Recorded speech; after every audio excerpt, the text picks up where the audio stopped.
হাসান হুসাইন জামে মসজিদ, কিসমত মধ্যপাড়া সদর, ময়মনসিংহ কর্তৃক আয়োজিত আজকের এই ইসলামী সম্মেলনের সম্মানিত সভাপতি, মাননীয় পরিচালক, উপস্থিত উলামায়ে কেরাম ও সুধী মণ্ডলী, দূর দূরান্ত থেকে আগত ভক্তিভাজন মুরব্বিয়ান, সমবয়সী বন্ধুবর্গ, স্নেহের বয়োকনিষ্ঠ ভাতৃ ও ছত্রী মণ্ডলী, পর্দার অন্তরালে অবলা সরলা আমার মা ও ভগ্নীগণ, দিন প্রচারের লক্ষ্যে, দিন চর্চার লক্ষ্যে আয়োজিত আজকের এই ইসলামী সম্মেলন। আজকের এই সম্মেলনে সংক্ষিপ্ত আলোচনা পেশ করার যে বিষয়টি নিয়ে আমি সিলেক্ট করেছি, যে বিষয়টি নিয়ে আপনাদের সম্মুখে সংক্ষিপ্ত আলোচনা পেশ করব, আজকের সেই সংক্ষিপ্ত বিষয়টি হলো ইলম অর্জনের গুরুত্ব, জ্ঞান অর্জনের গুরুত্ব ও প্রয়োজনীয়তা। এই শিরোনামকে সামনে রেখে সংক্ষিপ্ত আলোচনা পেশ করার চেষ্টা করব ইনশাআল্লাহ। ওয়া মা তাওফীকি ইল্লা বিল্লাহ। সম্মানিত উপস্থিতি, ইলম এটা এমন একটা বিষয় যে ইলমটাকে আল্লাহ রাব্বুল আলামিন মানব জাতির জন্য সর্বপ্রথম হাদিয়া রূপে প্রেরণ করেছেন। মানব জাতি বহু নিয়ামতের মধ্যে ভরপুর, কিন্তু আল্লাহ রাব্বুল আলামিন মানুষকে সর্বপ্রথম যে নিয়ামত দান করলেন তার নাম কি ছিল? ইলম। তার নাম কি? ইলম। ইলম শব্দের অর্থ হলো জ্ঞান। ইলম অর্থ কি? জ্ঞান।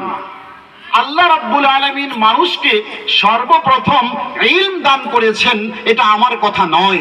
কোরআনুল কারীমে আল্লাহ রাব্বুল আলামিন বলছেন, সূরা বাকারা আয়াত নম্বর 31, আল্লাহ পাক বলছেন, আউযু বিল্লাহি মিনাশ শাইতানির রাজীম وعلم آدم الأسماء كلها ثم عرضهم على الملائكة فقال أنبئوني بأسماء هؤلاء إن كنتم صادقين।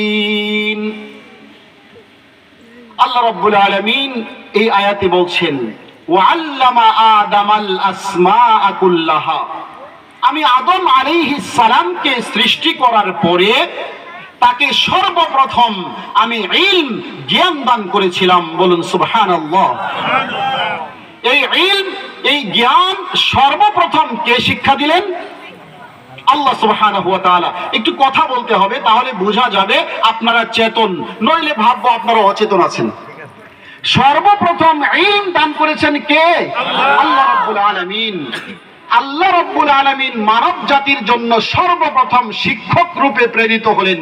বলুন আলহামদুলিল্লাহ। আর মানব জাতির মধ্যে সর্বপ্রথম ছাত্র হলেন আদম আলাইহিস সালাম। যেহেতু ছাত্র এবং শিক্ষকের ব্যাপার, নিঃসন্দেহে এর ভিতরে সিলেবাসের একটা কারবার আছে না নাই? আছে। সেই প্রথম দিন আল্লাহ রাব্বুল আলামিন যেই টপিক, যেই বিষয় আদম আলাইহিস সালামকে শিখিয়েছিলেন, সেই বিষয়টা ছিল সকল বস্তুর নাম, যেটাকে আমরা ইংরেজিতে বলি নাউন। নাউনের চ্যাপ্টার যারা ইংলিশে পড়ে, আছে না? আরবিতে আছে ইসিম অধ্যায়। তো আল্লাহ রাব্বুল আলামিন সর্বপ্রথম মানুষকে সব বস্তুর নাম শিক্ষা দিলেন। শুধু তাই নয়, আপনি যদি এই সূরা বাকারার 31 নম্বর আয়াতের তাফসীর অধ্যয়ন করেন, আপনি দেখতে পাবেন এই আয়াতের তাফসীরে মুফাসসিরিনে কেরাম তারা বলেছেন যে আল্লাহ রাব্বুল আলামিন সর্বপ্রথম আদম আলাইহিস সালামকে শুধুমাত্র ওই সব বস্তুর নাম শিক্ষা দেননি। সকল মুফাসসিরিনে কেরাম তারা বলেছেন, বরং সেদিন আল্লাহ রাব্বুল আলামিন আদম আলাইহিস সালামকে সেই আদম থেকে নিয়ে কিয়ামত পর্যন্ত এই পৃথিবীতে যত তথ্য প্রযুক্তি, যত বিজ্ঞান, যত কিছু আবিষ্কৃত হবে, সকল বিষয়ের জ্ঞান সেই প্রথম দিন আল্লাহ রাব্বুল আলামিন দান করেছিলেন। সম্মানিত হাজিরিন, এই আয়াতের তাফসীরের সাথে আমাদের বাস্তব ধর্মী একটা উদাহরণ আছে। উদাহরণটা হলো, আমাদের সমাজের বর্তমান ছোট্ট ছোট্ট ছেলে মেয়েরা, 4 বছর, 3 বছর, 5 বছরের ছেলে মেয়েরা, তারা দেখবেন তথ্য প্রযুক্তি বা ইলেকট্রিক ডিভাইসগুলো তারা এমন ভাবে তারা পরিচালনা করছে, মোবাইল বলেন, কম্পিউটার বলেন, তারা এমন ভাবে পরিচালনা করছে মনে হয় তারা যেন অনেক আগে থেকে এগুলো শিখে আসছে। আমরা অনেকেই যেগুলো পারি না, ওরা ছোট্ট ছেলে মেয়ে তারা এই ডিভাইসগুলো এত সুন্দর করে পরিচালনা করে। আসলে এরা তো শুধুমাত্র, আপনি হয়তো বা অশিক্ষিত ব্যক্তি, আপনার সন্তান সে কিন্তু নয়। আপনি এবং আপনার সন্তান তারা উভয়ই হলো কার সন্তান? আদম আলাইহিস সালামের সন্তান। আর সেই আদম আলাইহিস সালামকে আল্লাহ রাব্বুল আলামিন সর্বপ্রথম সকল তথ্য প্রযুক্তি সহ সকল বস্তুর জ্ঞান দান করেছেন। আমরা বলি না, বাপ গুনে বেড়া, গাছ গুনে গোড়া। তাহলে আদম আলাইহিস সালাম আমাদের পিতা, আপনার আমার পিতা, আমাদের সন্তান যারা তাদেরও পিতা। তাহলে আমাদের পিতা তিনি এত বিজ্ঞানী ছিলেন, আল্লাহ রাব্বুল আলামিন প্রথম দিন আদম আলাইহিস সালামকে সব শিখিয়েছেন। তাহলে সেই আদমের সন্তান সে তো এগুলো শিখবেই। আদম আলাইহিস সালামকে আল্লাহ শুধু নাম শিক্ষা দেননি, যত তথ্য প্রযুক্তি আবিষ্কৃত হবে সব কিছুর যোগ্যতা সহ সেই প্রথম দিন শিখিয়ে দিয়েছিলেন।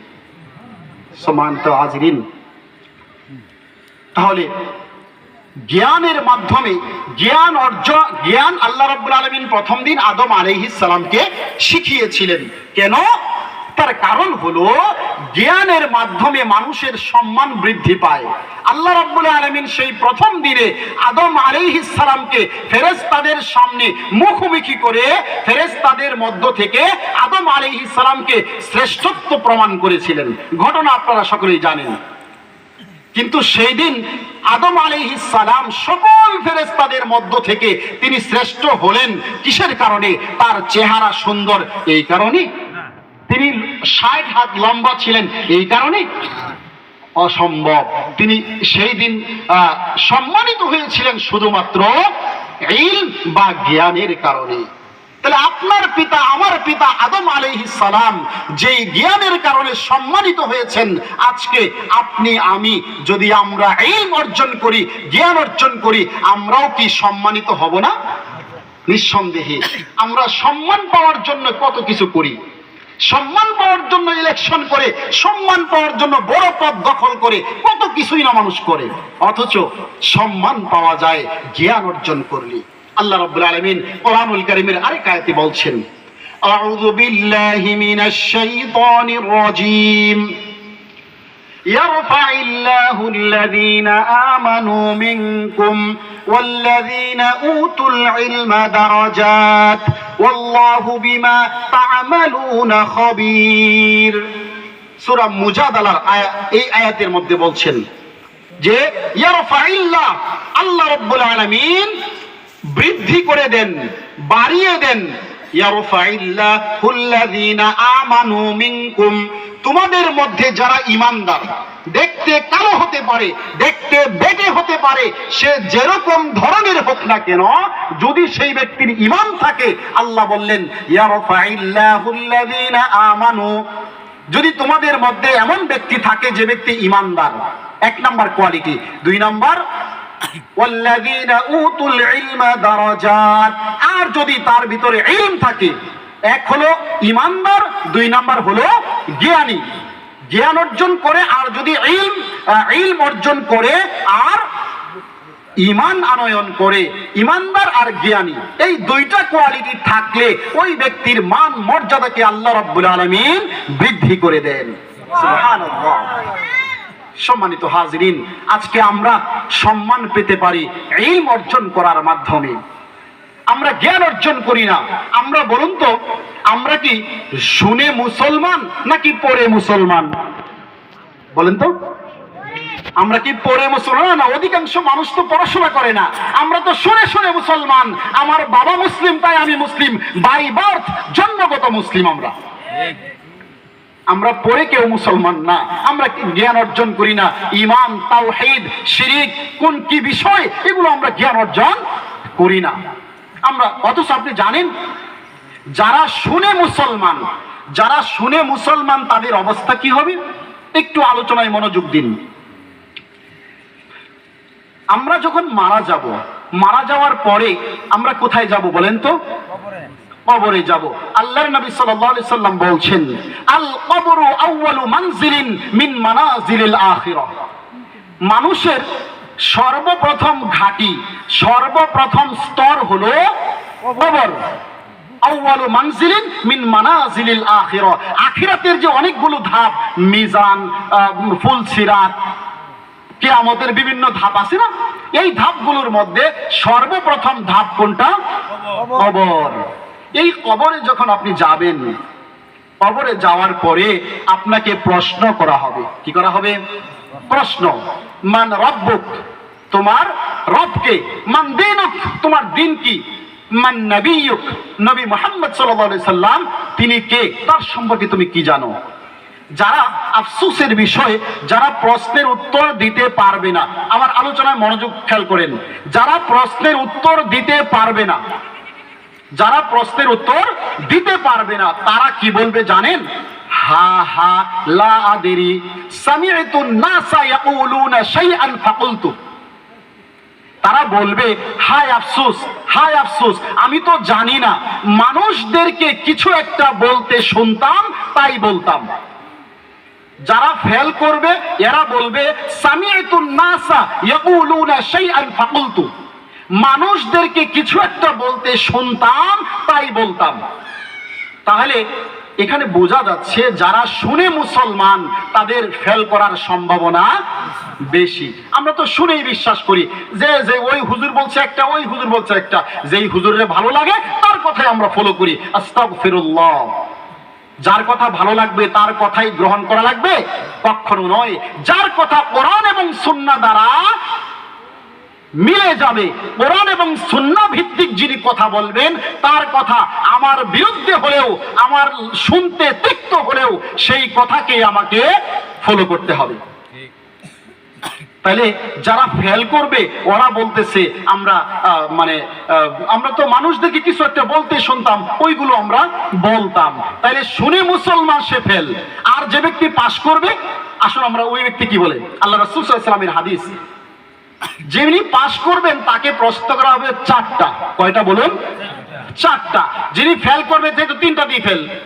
আমরা চাকরির পরীক্ষার জন্য প্রথমে প্রিলিমিনারি টেস্ট দেই, তারপরে রিটেন, তারপরে ভাইভা, তারপরে চাকরি। তো যে ব্যক্তি প্রিলিতে ফেল করলো ওই ব্যক্তিকে রিটেন দেওয়ার সুযোগ পাবে?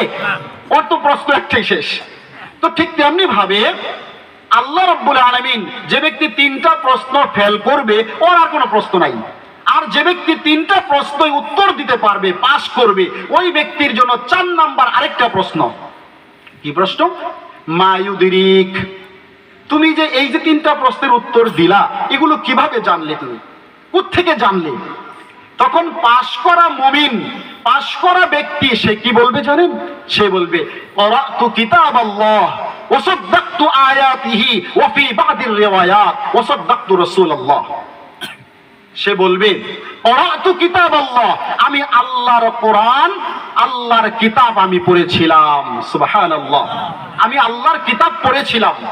ওয়া সাদ্দাকতু আয়াতিহি, এবং আল্লাহর কোরআনের যে আয়াতগুলো ছিল সেগুলোকে আমি সত্য বলে মেনে নিয়েছিলাম। ওয়া সাদ্দাকতু রাসূলুল্লাহ, এবং রাসূল সাল্লাল্লাহু আলাইহি সাল্লাম যেই কথাগুলো বলেছেন তার হাদিস দ্বারা প্রমাণিত, ওইগুলোকে আমি সত্য বলে মেনে নিয়েছিলাম।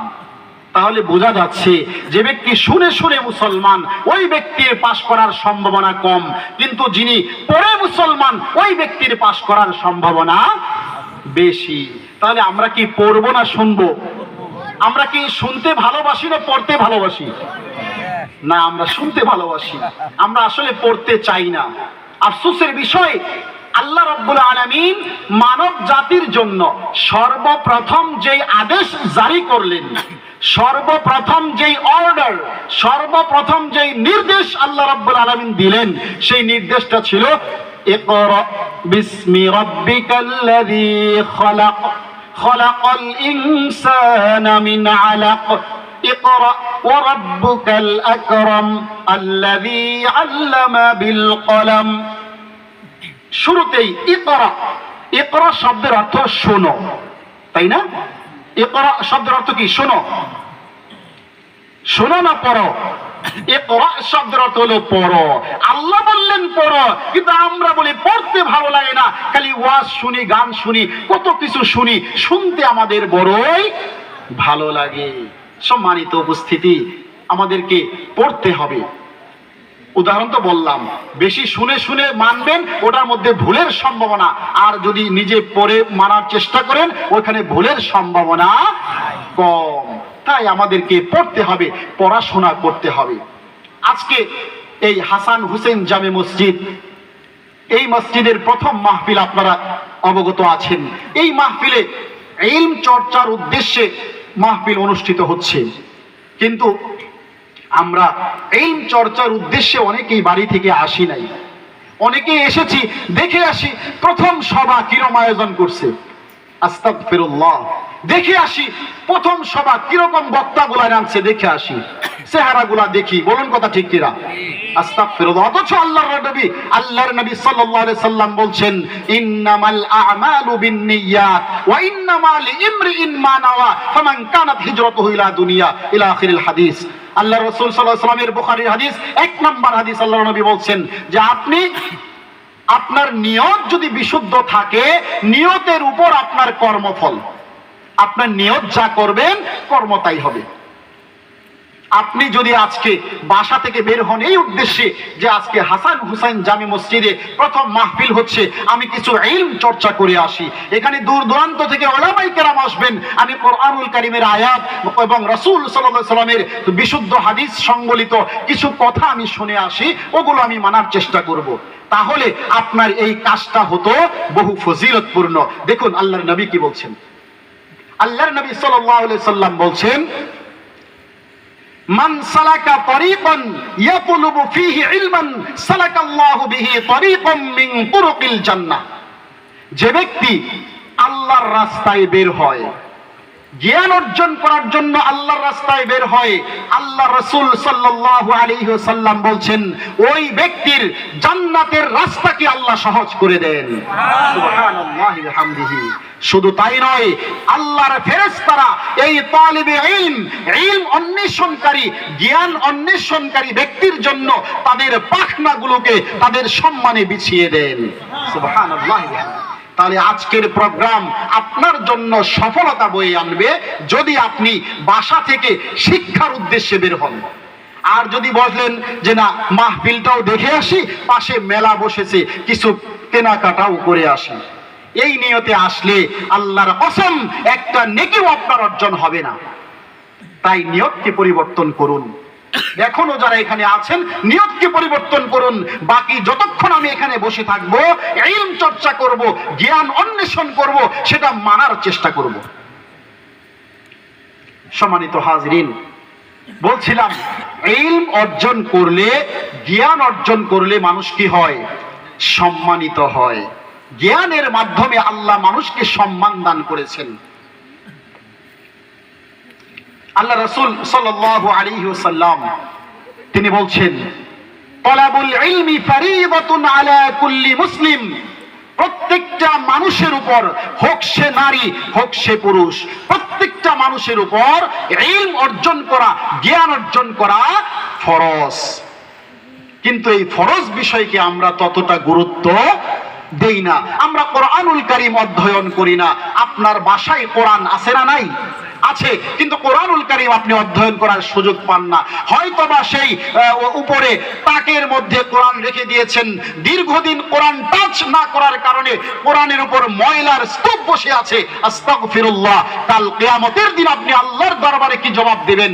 আপনি ইলম অর্জন করা, কোরআন তেলাওয়াত করা, কোরআন অর্জন করা, কোরআনের জ্ঞান শিখা, এটা ফরজ। এই ফরজ ইবাদত বাদ দিয়ে আপনি দুনিয়ার বিভিন্ন রকমের কাজ করবে ব্যস্ত আছেন। সম্মানিত হাজিরিন, আমাদেরকে পড়তে হবে। আল্লাহর সেই প্রথম দিনের আদেশ ফলো করতে হবে, পড়াশোনা করা লাগবে। আমরা পড়াশোনা করি কম, ফতোয়া দেই বেশি, যার কারণে আজকে আমাদের সমাজে ফিতনা ফাসাদ কম না বেশি? বেশি। ফতোয়া দেওয়া লাগবে পড়াশোনা করে। পড়াশোনা ছাড়া কোনো ফতোয়া কাউকে কিছুই বলা যাবে না। পড়াশোনা করা লাগবে, কোরআন এবং সুন্নাহ ভিত্তিক মেসেজ নেওয়ার পরে তারপরে মানুষকে মেসেজ দেওয়া লাগবে। সম্মানিত হাজিরিন, দেখুন আল্লাহ রাব্বুল আলামিন এই ইলম অর্জন করার জন্য কতটা গুরুত্ব মানুষকে দিয়েছেন, ইলম অর্জন করার জন্য কতটা তাকিদ মানুষকে দিয়েছেন। আল্লাহ রাব্বুল আলামিন তিনি মানুষের সম্মানকে বাড়িয়ে দিচ্ছেন শুধু ইলম অর্জন করার কারণে। আর ইলমের সাথে সম্পৃক্ত এমন একটা ফজিলত আল্লাহ রেখেছেন। দেখুন আল্লাহর নবী সাল্লাল্লাহু আলাইহি সাল্লাম বলছেন, মান আমিলা আমালান লাইসা আলাইহি আমরুনা ফাহুয়া রাদ্দুন। যে ব্যক্তি পড়াশোনা করবে, পড়াশোনা করে কোরআন এবং সুন্নাহ ভিত্তিক আমল করবে, তার আমলটা আল্লাহ কবুল করবেন। আর যে ব্যক্তি পড়াশোনা ছাড়া শুনে শুনে দলিল নির্ভর নয়, সত্য কি মিথ্যা যাচাই না করে শুধু মেনে নেবে, কিন্তু দেখা গেল আল্লাহর নবীর আমলের সাথে মিলে নাই, আল্লাহর নবী বলছেন ফাহুয়া রাদ্দুন, তার সেই আমলগুলো প্রত্যাখ্যান করা হবে, নিক্ষেপ করা হবে, সেটা আল্লাহ কবুল করবেন না।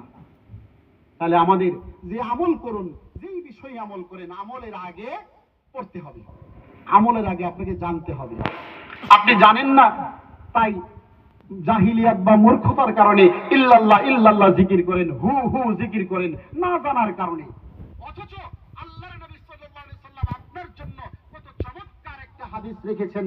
আল্লাহর নবী বলছেন, কালিমাতানি হাবিবাতানি ইলার রহমান খাফিফাতানি আলাল লিসান ফাকিলাতানি ফিল মিজান।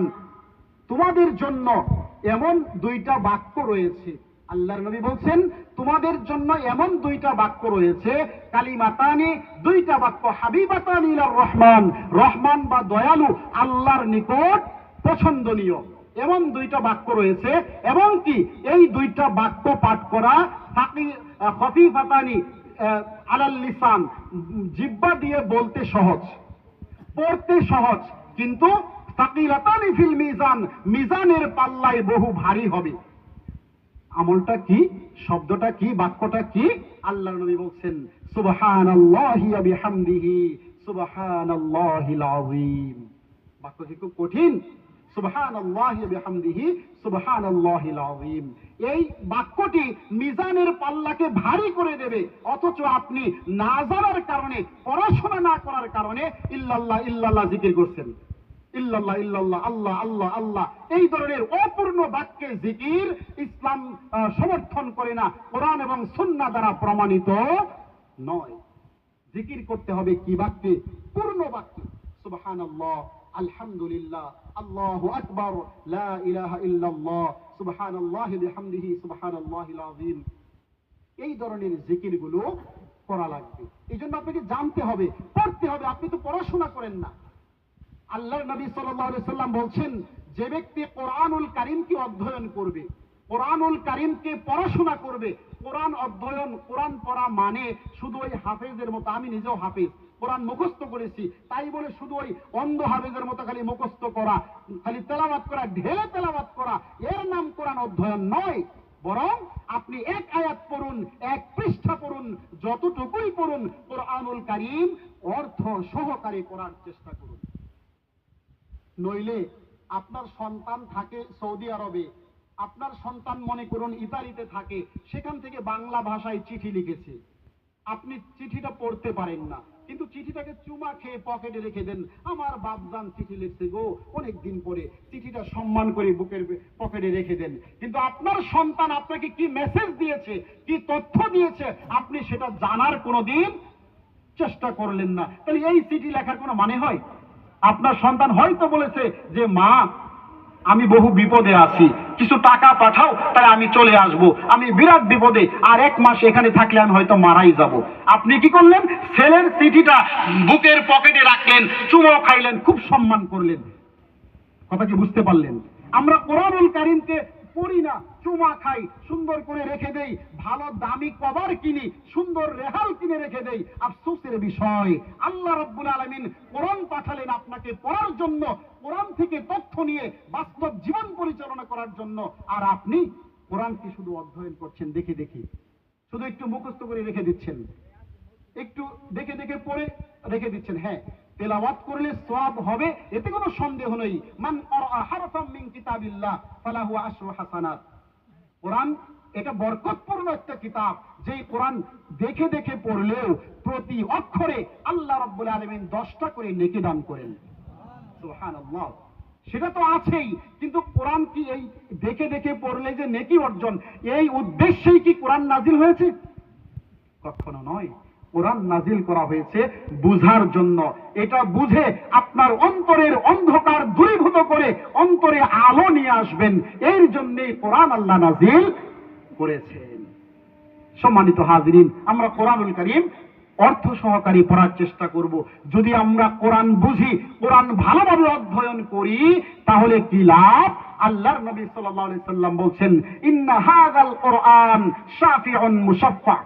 নিশ্চয়ই এই কোরআন, ইন্না হাযাল কোরআন, নিশ্চয়ই এই কোরআন শাফিউন মুশাফফা, এটা এমন একটা সুপারিশকারী, আল কোরআন এমন এক সুপারিশকারী, যে ব্যক্তি কোরআন মানবে, কোরআন পড়বে, ওই ব্যক্তিকে কোরআন সুপারিশ করে জান্নাতে নিয়ে যাবে।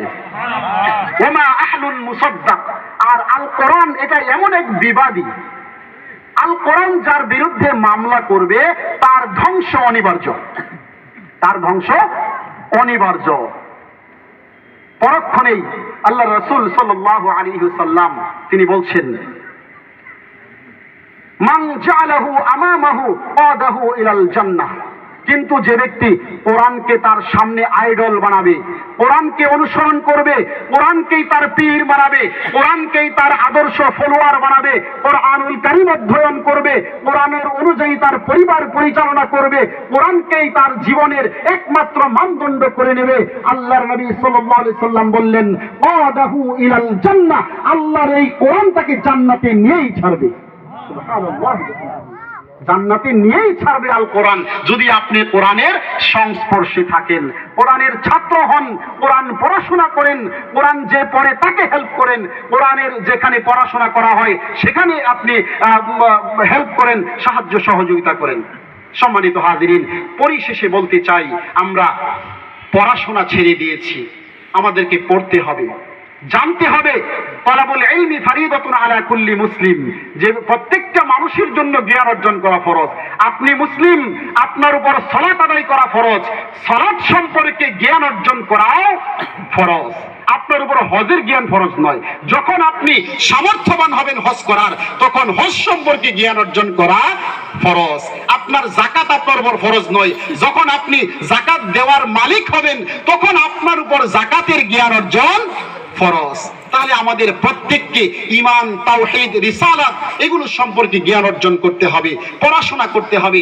আল্লাহ রাব্বুল আলামিন আমাদের প্রত্যেককে ইলম চর্চা করার তৌফিক দান করুন। আজকের এই মাহফিলকে আল্লাহ কবুল করুন। আমাদের হাসান হুসাইন জামে মসজিদকে আল্লাহ কবুল করুন। এই হাসান হুসাইন মসজিদে যারা বিভিন্নভাবে মেধা, শ্রম, অর্থ বিভিন্নভাবে যারা সহযোগিতা করে মসজিদকে প্রতিষ্ঠিত করেছেন, আল্লাহ রাব্বুল আলামিন তাদেরকে জান্নাতের মেহমান বানিয়ে দিন। আল্লাহ রাব্বুল আলামিন আজকের প্রোগ্রামকে কবুল করুন। আমি আমার সংক্ষিপ্ত আলোচনা এখানেই শেষ করছি।